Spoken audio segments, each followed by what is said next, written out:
Then we'll start. Namo tassa bhagavato arahato samma sambuddhassa. Namo tassa bhagavato arahato samma sambuddhassa. Namo tassa bhagavato arahato samma sambuddhassa. Friends, after about 2 months,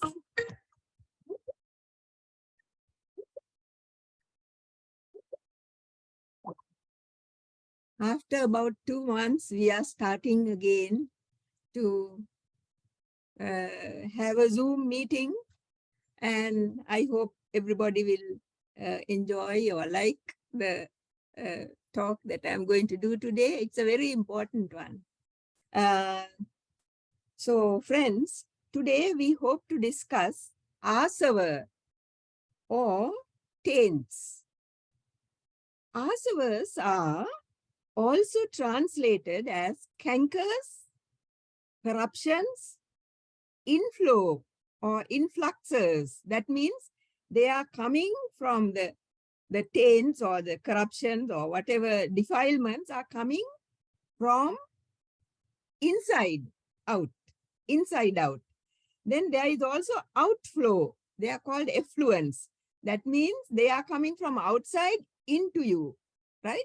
So all these words, translations are about asava or taints. Let us look at them, right? This is a group or class of defilements that are primarily responsible for prolonging our stay in samsara. Now you see, we go from one life to another, to another, to another. We don't know how many we have already gone.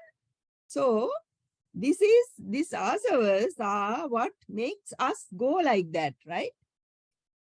The sutras describe asavas as states that pollute, bring renewal of being.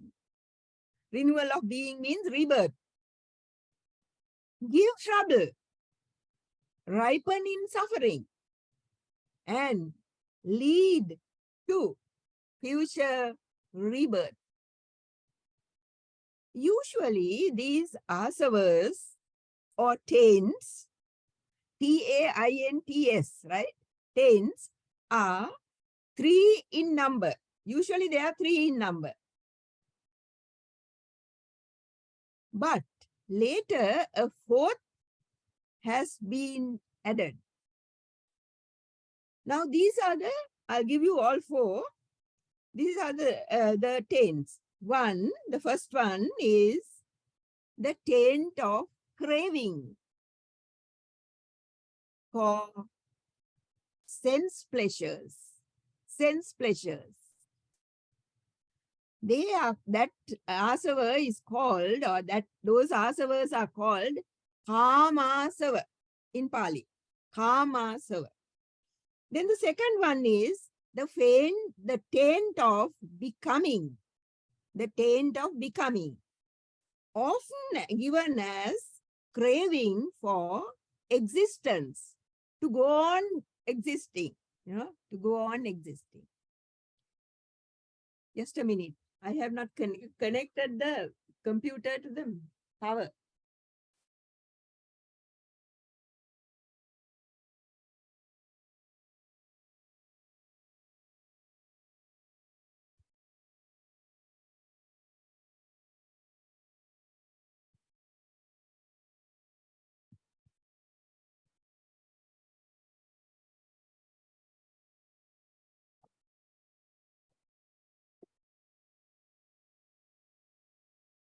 Sorry.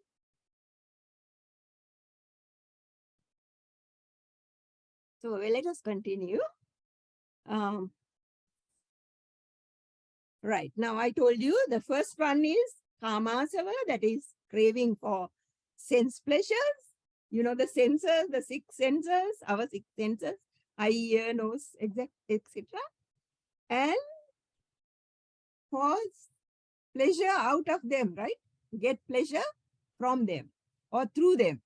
The second one is the taint of becoming. That's called bhavasava. Bhavasava means wanting to go on and on in samsara, to go on in samsara, craving for existence. Then the third one is the taint of ignorance. That is called avijjasava.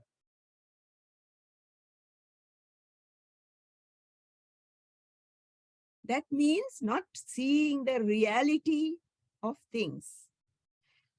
Now the fourth one is the taint of holding wrong views. That's called ditthasava, right? Now these are the 4 asavas. We'll discuss them. Taints should be understood according to their source and origin. Origin means how they start, how they come about. Their diversity, that is their differences, how differences occur. Their result, then the result of having asavas. Then how they cease, and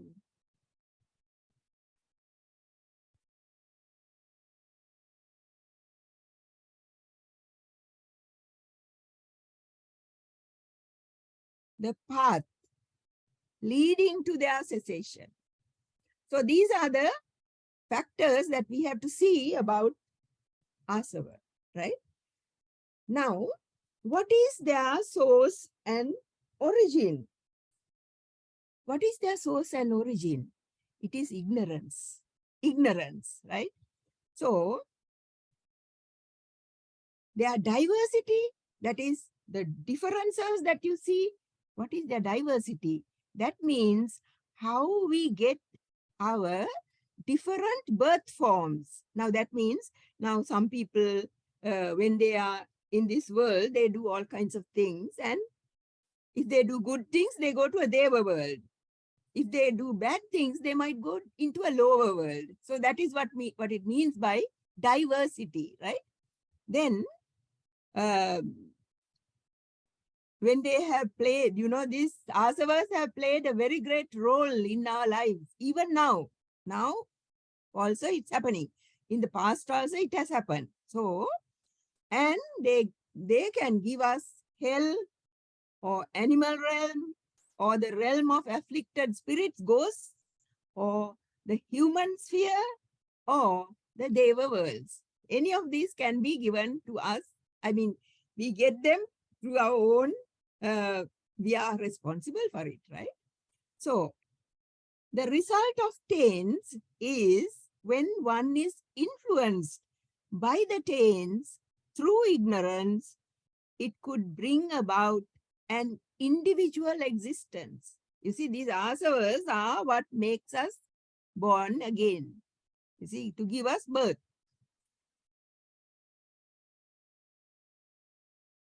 In any of these realms that we talked about, right? In any of these realms, the good realms or bad realms. And that is equal to the merit or demerit that we have acquired. How they cease and the path leading to their cessation will be taken up later, right? When one is in the clutches of sensuality or kamasava, the mind seeks pleasure through the senses. You know that I don't have to explain it, right? That may be craving for wonderful sights and sounds, delicious flavors, pleasing bodily contacts, and desirable states of mind. All these are through the senses. Thoughts, sensations, and feelings too can preoccupy the mind so that we bring them up again and again. Now something has pleased us, right? Something that makes us very happy. It has happened in the past. We bring it up again into the present and then think about it. So what do we lose? We lose the present, right? Okay.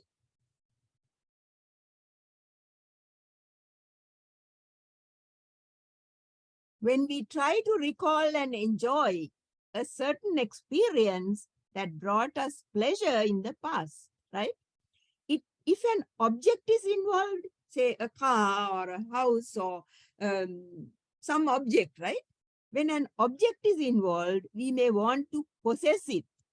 And due to our craving, our lack, that we don't have it, becomes an unbearable need.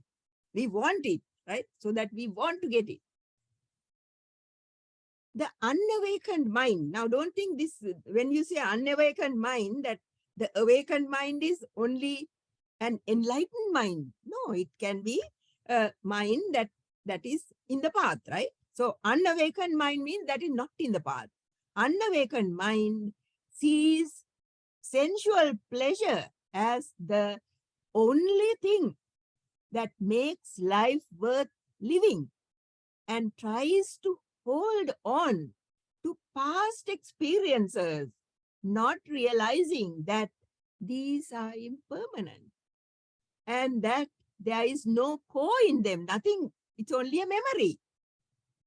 As meditators, in order to see how pain arises due to our grasping and attachment, we should investigate, question, ask ourselves if the satisfaction of clinging to the sensual pleasures actually bring us happiness. We must ask ourselves, you see, by letting go of this clinging, if we unburden ourselves, then our minds will become stable, not wavering this way and that way, right? Bhava, now we come to the next one, that is bhava, becoming or being, means the birth of a being in some form, whether it's human, deva, or animal, etc. Now today, some people explain this bhava, bhava tanha, or bhava bhavasava as, something that happens just here, not in the past, but here in this life itself, maybe a thought, right? And then it happens, arises, it stays a little while, and then it goes away. So that also can be taken. But here we are talking of actual birth, right? So this kind of existence always begins with birth and ends in death. According to the dependent origination, now dependent origination is the Paticca Samuppada, dependent origination, right? With 12 links. I won't go into that now because I don't have time. So according to the dependent origination, bhava means the active kind of life that produces rebirth according to karma. Active kind of life means our actions through the speech, mind, and actual, action by body. So through these three ways, in these three ways, we collect karma. So that is what is meant by dependent origination when it says bhava, right? We'll come to that. So that whatever the form, petha, human or animal, etc., tallies with one's previous karma. Whatever you have done before tallies with your birth here. Secondly, now the second kind of way in which we can talk about this bhavasava is the lifestyle of that being. Now it is already born, right? Born, and now it continues living here in this world, and the lifestyle of that person, right? Lifestyle of that being. Being means person, or it could be even an animal or whatever, right? Results from one's previous karma and also present karma. So now that is something that you have to understand. That is the lifestyle of this person or being, not only human, goes on due to not only past karma, but also the present karma, what we do now. In the Paticca Samuppada or dependent origination, we learn how this attachment and identification takes place. Now, I'm not going into the beginning. It starts with ignorance, you know that. Avidya Pachya Sankhara. Due to ignorance, there are sankharas or thoughts forming, right? But I'm not going into the beginning. Now I'm taking the relevant part only, right? That is Salayatana Pachya Passo. Salayatana means the 6 senses, right? Salayatana.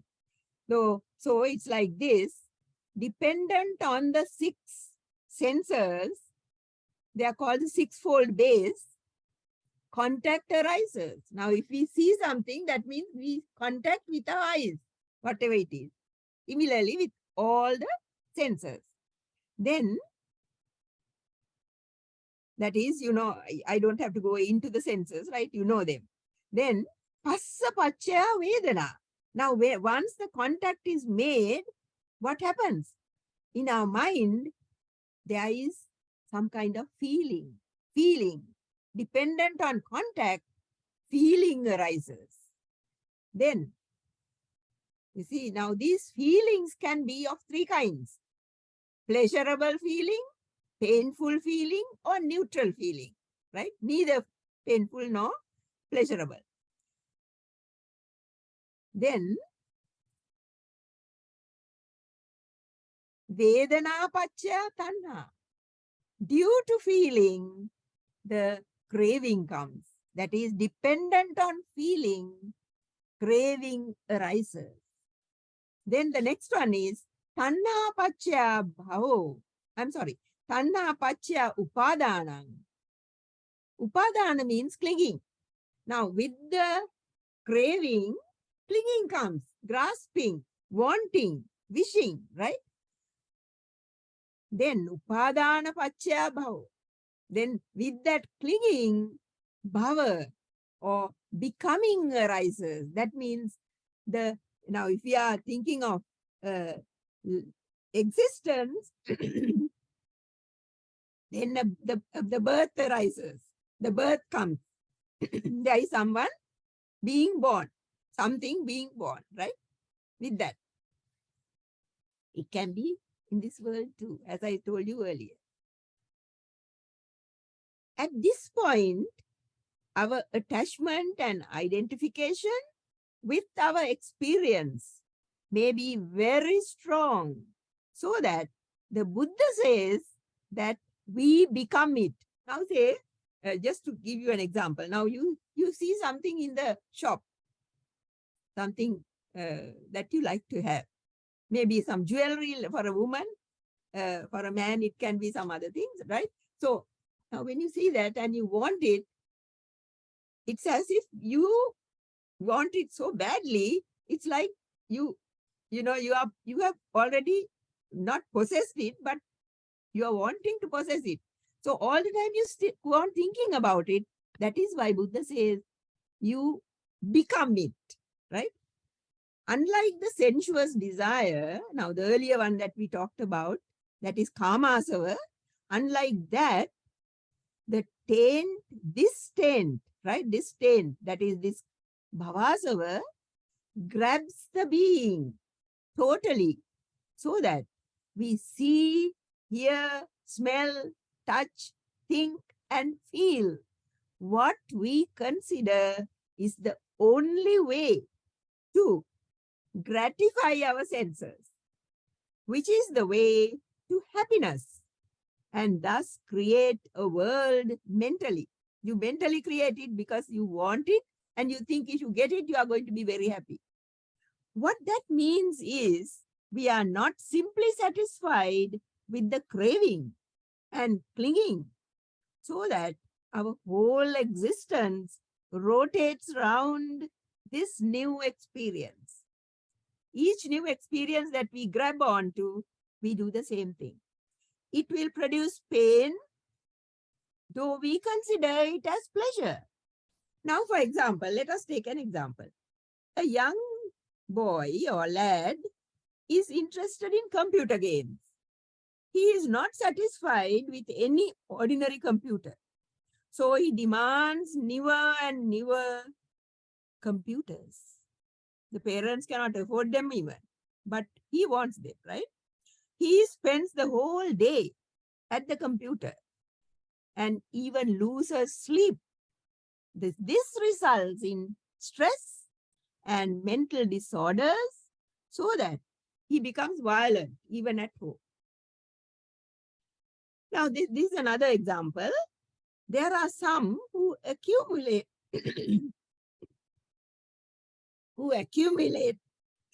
excuse me.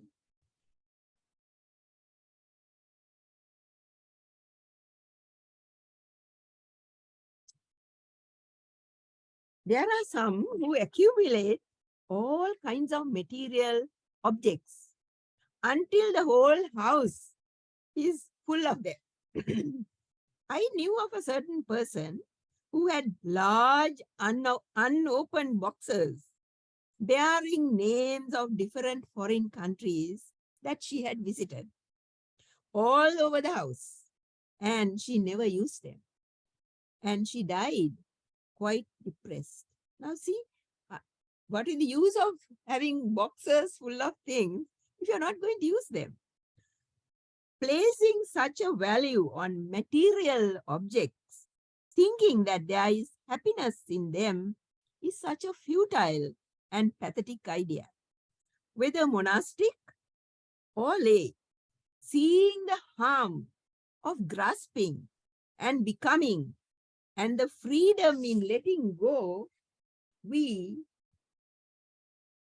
should learn to unburden ourselves both mentally and physically in order to overcome this longing.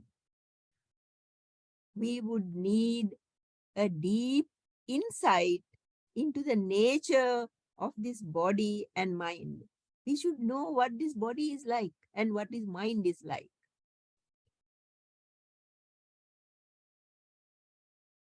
So that we realize the impermanent, pain-giving, and non-self nature of our life.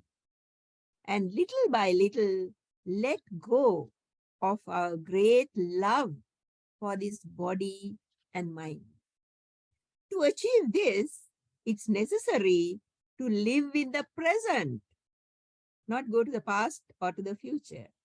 Because of our tendency to go to the past or the future, we must let go of that idea, that want.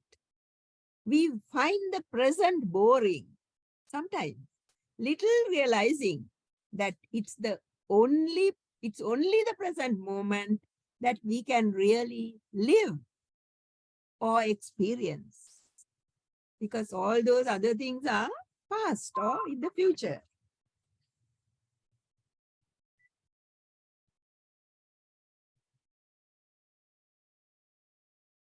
The taint of becoming can operate beyond this world too.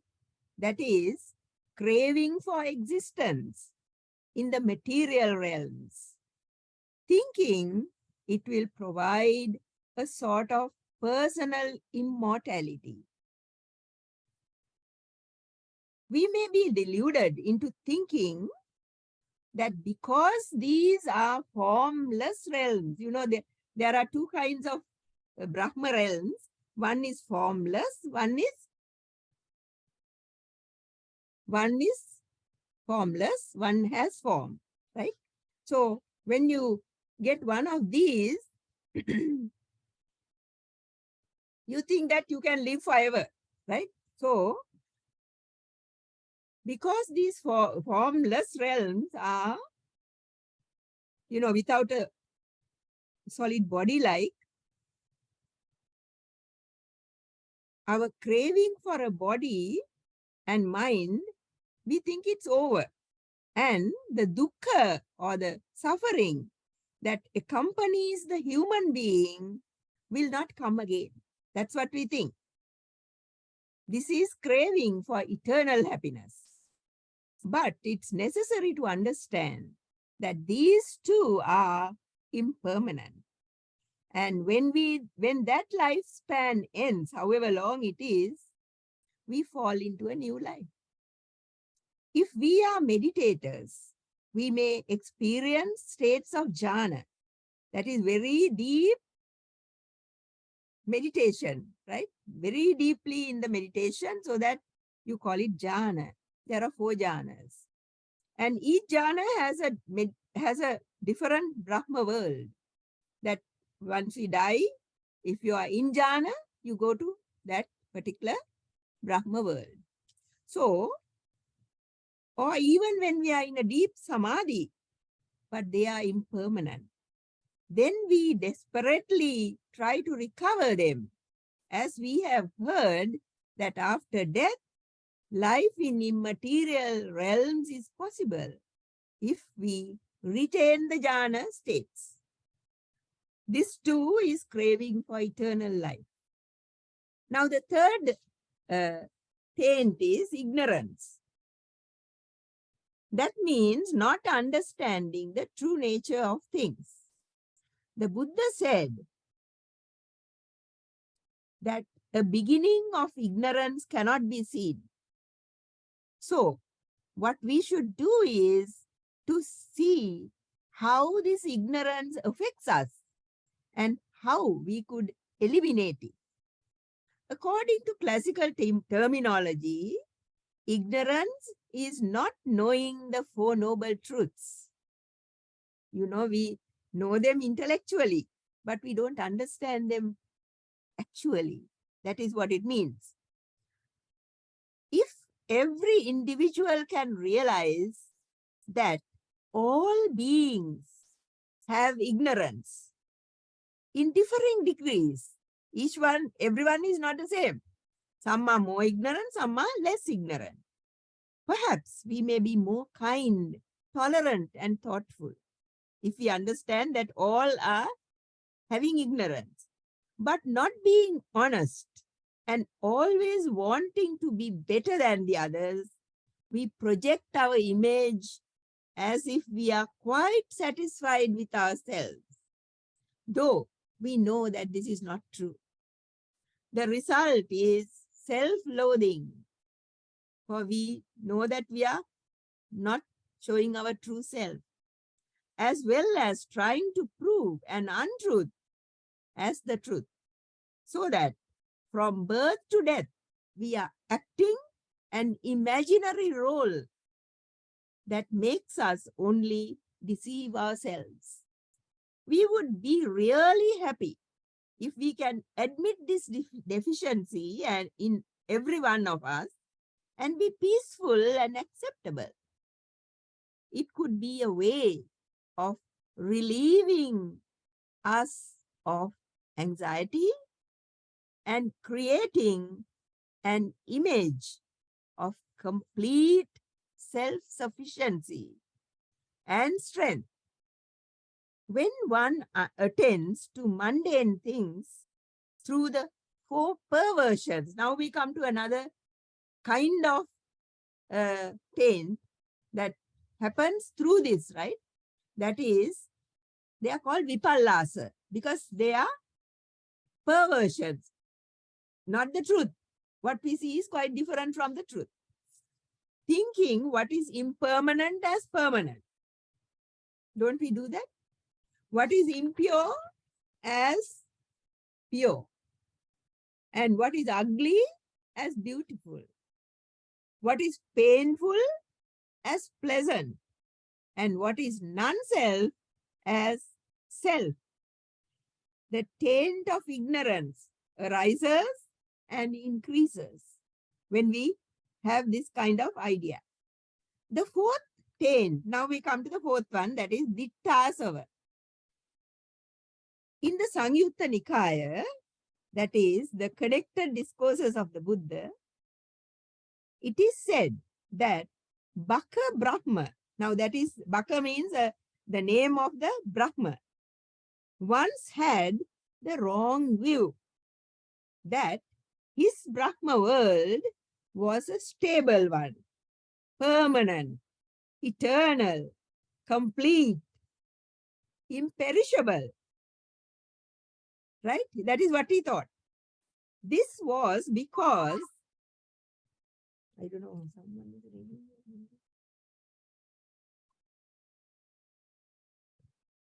This was because he had a lifespan of many eons, right? Many millions of years he was there. So he thought he was all the time, he would be there. But the Buddha and 4 other Arahants appeared in that Brahma world and made him realize that his Brahma world was also impermanent. So even a Brahma can be deceived. It is said that unarisen, unwholesome qualities arise, and arisen, unwholesome qualities increase and expand with wrong view.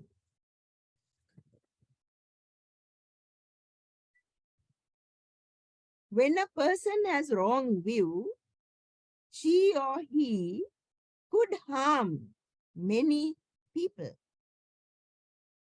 ruin them, and make them suffer. She or he could draw others away from the good Dhamma and make them accept a wrong Dhamma. 2 conditions for the arising of wrong view are listening to another's wrong speech and careless attention.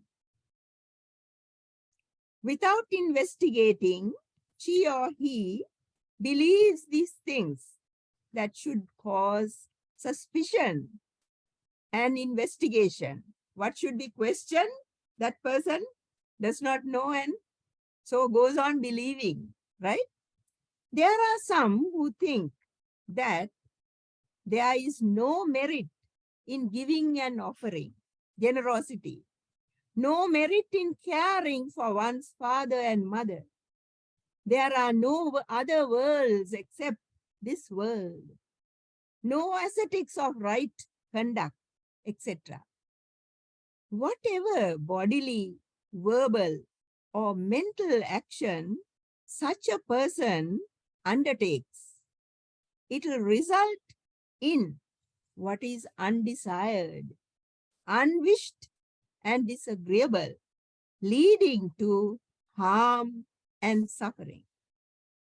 So you see, when you believe in the wrong things, you don't get anything correctly. Unwise attention is the root cause of our sansaric existence, for it increases our craving and ignorance. Because of unwise attention and ignorance, instead of seeing reality as it is, we seize it, we grasp it, right? What is wrong, we grasp. Add our own ideas, views, and thoughts to it, and completely change it, so that what ultimately remains in our mind is a distorted and perverted version of the reality. We act and react and create situations for which we later repent due to our own ignorance. It's wise attention that helps to actually realize this is not me, this is not I or myself. When one sees this as it really is, with correct wisdom, the mind becomes dispassionate and liberated from the taints by non-clinging. The Sabbasava Sutta of the Majjhima Nikaya shows how to overcome the taints through these ways, right? One is virtue, morality. Then sense control, controlling the senses. Mindfulness, knowledge, that is, studying, learning, finding out. Energy, putting forth effort. And patience. When one attends unwisely, a sense of self or that there is no self that exists in me becomes confirmed. Then this is a self or soul that's everlasting and eternal, not subject to change, becomes one's view. When one is well versed in the Dhamma, she or he will understand what things are fit for attention and what things are unfit for attention. Then the unarisen taints of sensual desire, the taint of being, the taint of ignorance will not arise in him or her. And if any such taint has arisen already, it will be abandoned. When she or he attends wisely to the Four Noble Truths,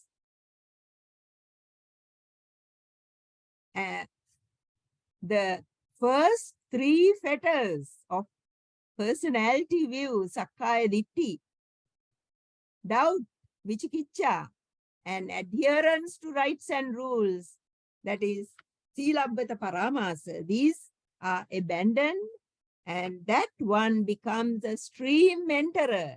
When the first three, when these three fetters of personality view, then doubt and adherence to rites and rituals are given up. These are taints that should be abandoned by removing or avoidance. When a bhikkhu guards the sense doors, is moderate in eating, devoted to wakefulness, she or he lives a life full of happiness and joy here in this life and has laid a foundation for the destruction of the taints. The Buddha says, because the faculties of faith, energy, mindfulness, concentration, and wisdom, when developed and cultivated, lead to the uprooting of the underlying tendencies, abandoning the fetters, and destruction of the fetters and taints. Now, seeing our asava mindfully, knowing how harmful they could be, if each one of us try to get rid of them, attaining liberation from the suffering in samsara will not be impossible. Thank you. I have taken a little longer than usual because this is a very important subject. And I hope I have given you something to think about. So, are there any questions?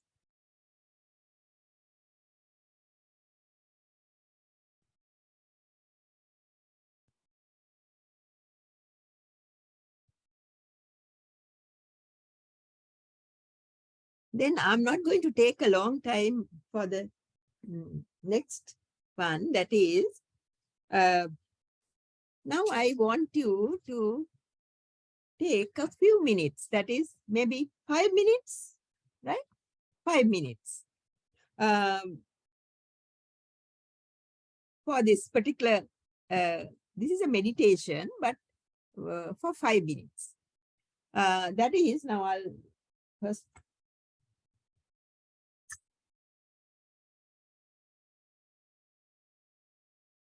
Let's sit for a few minutes of reflection. Keep your upper Body straight with the head and neck in line with the spine. Take a few deep breaths. Close your eyes. Now, look at your mind for 5 minutes and see if there are any defilements that you did not see before you heard this talk I'm talking about, right? Like anger, pride, lust, greed, or things that you cannot put a name to, but you feel that are not pure feelings or thoughts.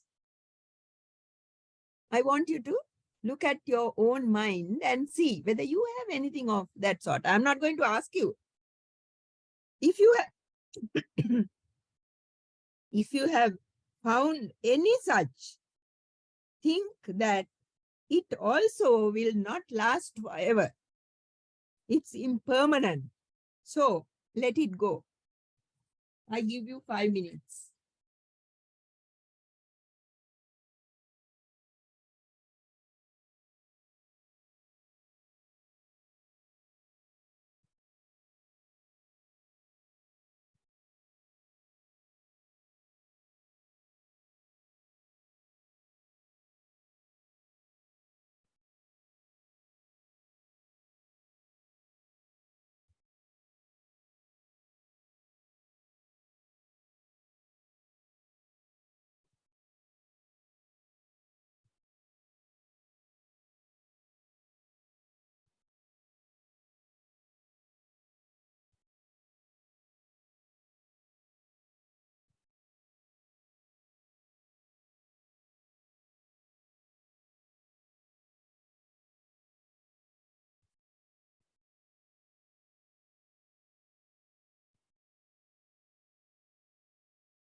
So did you find out for yourself? I'm not going to ask what they are, because I too have found in my own mind what my defilements are. I look at them and I try my best to get rid of them. I hope you will do the same. Nobody else can do it for us. We have to do it ourselves. Know what the defilements are, see them, and then try to get rid of them. You can't do it in one day. You have to do it little by little. Know yourself. That is the most important thing. Know yourself. That's what Buddha said. See, we try to learn or find out about the world, but first we must find out about ourselves. See what our defilements or whatever is wrong with us, and then try to get rid of them. So I'm going to stop now for today. Thank you for coming. If you have any questions, please ask. We have a little more time.